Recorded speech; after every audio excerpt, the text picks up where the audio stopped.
Thank you. You Please, have ma'am, please.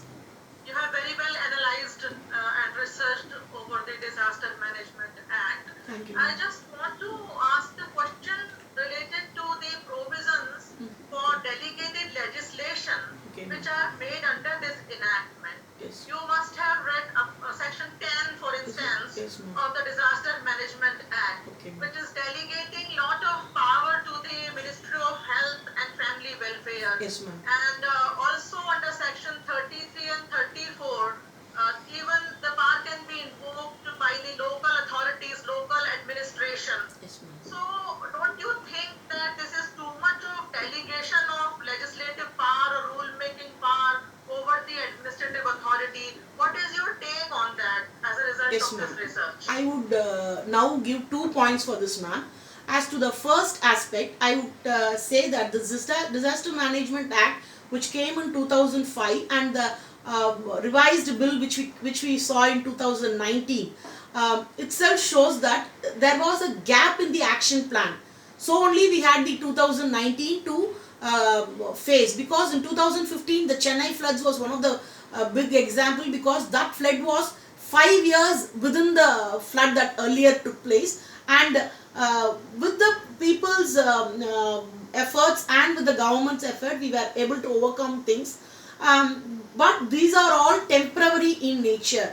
They are not permanent solution, and these provisions have really should have been what to say, as more powerful, so that in now we would have not been facing such a drawback, because now also we are taking only infant steps towards development, because as on date, if you see, the economy has come down to a very greater extent, and the meeting is going on with the prime minister and the other ministers of, along with the Nidhi Ayog. So this clearly shows that at the other hand, the gold rate is increasing due to the global investment rate ratio. So why I am telling it, it is not one angle alone we can see this. This has a multiple facet to be taken into consideration, because when we are working out on lockdowns and on pandemics, now we have the Assam floods. So this is not a conducive situation both for the government as well as for the people,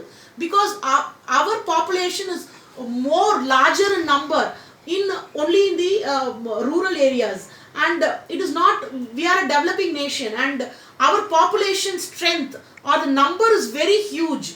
So all this is a big drawback to our thing, but we are doing it, because if you see the act, it is 2005.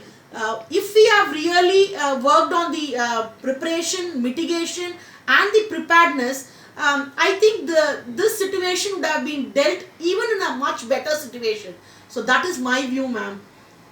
So, according to you, the delegation of power over executive or local bodies is justified? Yes, because administrative law clearly says that delegation of power is permissible, but further delegation, delegates non protest delegate, which means further delegation of that power should not be done under law. So delegation, because one supreme power cannot handle all the situation, like territory which is very large in length and breadth. So this should be kept in mind, ma'am, because India is very unique in its territorial structure as well as in its populational structure.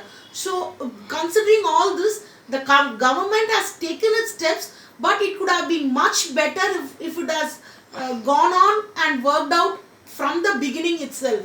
Because in 2009 there are certain steps which has really helped, because so only we are able to come across these periods of lockdown, and we have to an extent control, because our health clinics and other things do not match with the number of population we have. Even during this pandemic period, either testing for pandemic or either giving treatment for them or curing them is very difficult with the population strength of, like that of us.